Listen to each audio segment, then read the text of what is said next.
Supreme Magus, Chapter 76. End of Day 1. I have always fought alone.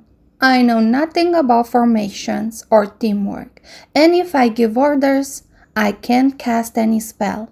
I think it's better to have a skilled hunter rather than a makeshift leader.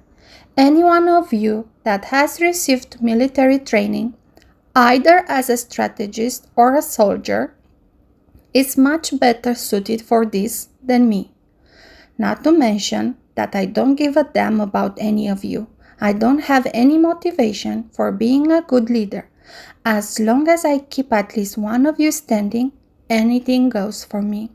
The important is avoiding the wipeout, he inwardly added. Lee's teammates started talking to each other, honestly searching to determine who could best take charge, setting their pride and personal ambitions aside. Reluctantly, he had to burst their bubble.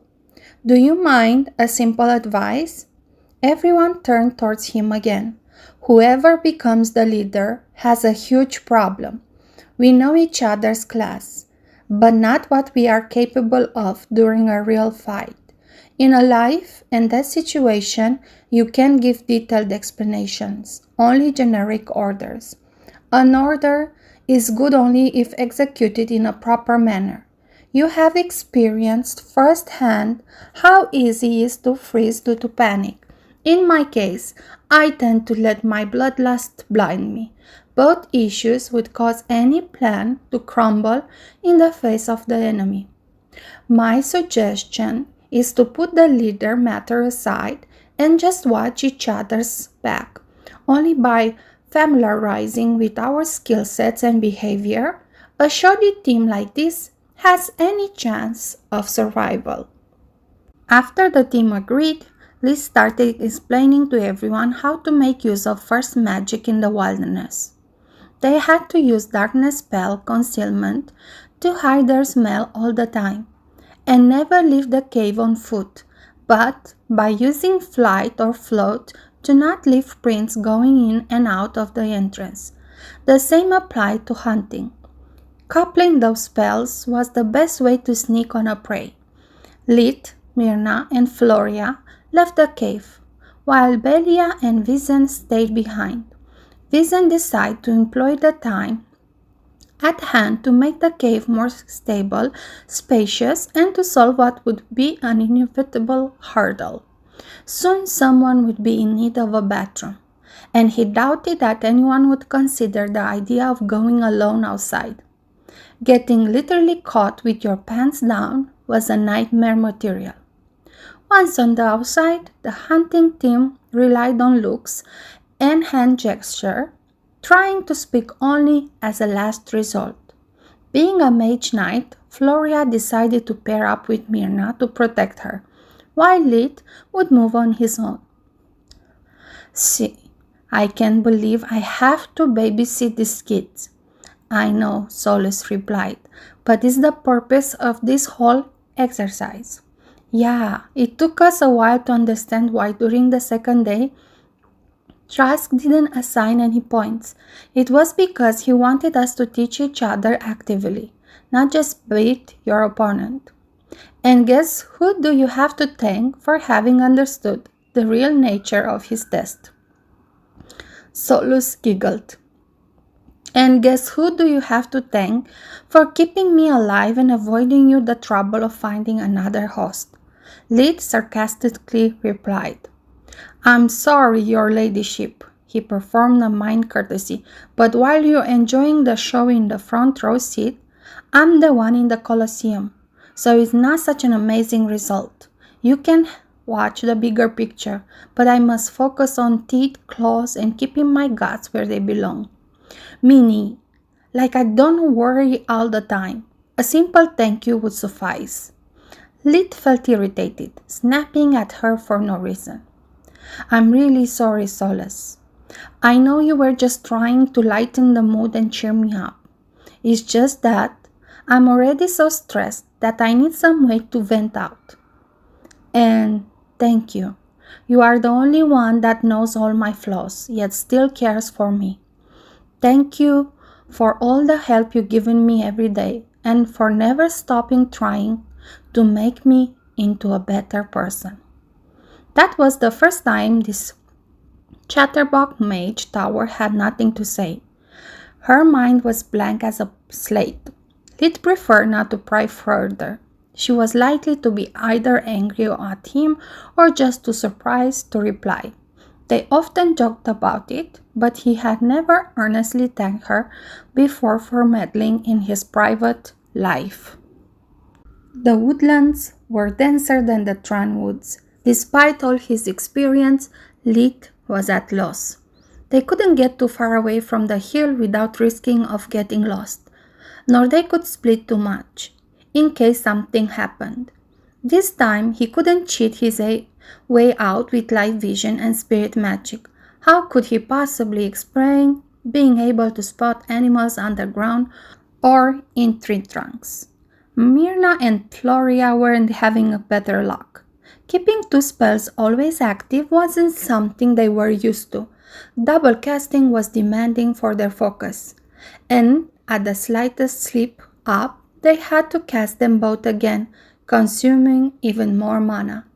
While Myrna's ego seemed to have recovered quickly, regaining her confident attitude, Floria had never felt so ashamed in her whole life. She was the most promising descendant in a bloodline of mage knights, yet she kept stumbling through her specialization course. Her father had taught her personally both magic up to tier 3 and swordplay. He even made her fight wild beasts to give her real enemies. But now she realized that all her confidence was built on a lie. She was so used always having him by her side that she never took any challenge seriously. Her father would always help her if something went wrong. At the academy, instead, she was alone. The professors was tough and demanding. The competition so fierce that her so-called friends were too busy fixing their own mistakes to pay any attention to her. When the headmaster had announced the mock exam, she had rejoiced, thinking it was her time to shine. But she had never seen something so big like a magical beast. At the moment of truth, her nerves had failed her, turning her into a burden for everyone. Despite Floria's earlier brave facade, she was still scared out of her mind, trembling at any noise, her hand clutching the hilt of her sword so tight that it was white. Floria could not help but envy Myrna. She was so pretty compared to her, and despite all that she had went through, her will was rock solid. Myrna, on the other hand, reciprocated such feelings in full. She was jealous of Floria, so tall and strong. She was bound to have lots of admirers. The reason why Myrna appeared so confident was because she believed not having any more face to lose. She had already gone below and beyond the bottom of the barrel. In her mind, she could only rise up. "Stop squirming like that. You are making me nervous too," Myrna whispered. She couldn't bear any more her guardian's twists and turns. "Sorry, but I have an eerie feeling about this. This whole forest is an eerie feeling. Where are the animals? I can hear animal calls, but we still have to meet a single soul." The minutes quickly turned into hours, and the only creatures they spotted were too far and fast to get any shot at them. The sun had reached the zenith, so they decided to give up and check if Lid's luck had been any better. A few dozen meters away, Lid had come to the same conclusion. Even using all his tricks, his prey would amount to a poor meal for one person. He had never learned how to follow tracks or use traps. He had always been reliant on true magic. But while he has observed, those abilities were sealed. Suddenly, an odd chirping resounded. The three of them listened carefully, hoping for a last-minute big catch. The more they listened to it, the less it sounded like birds. It was more of a mix of a rhythm and cricket. chirping, and a mouse high-pitched squeaking. Solus, this sounds a lot like bats, but it makes no sense. They are mostly nocturnal animals. Not to mention, it doesn't explain why all the other animals have gone silent. Definitely close, but not bats, she replied. It's not squeaking, more like joints clicking. The noise kept growing in intensity until it was all around them. Expecting another magical beast to attack right after announcing its presence, they tried to regroup as fast as they could. The moment they lowered their guard, looking for each other's position, was the beginning of the end. From the treetops and countless holes in the ground, well hidden by the thick vegetation, countless spiders attacked them from all directions.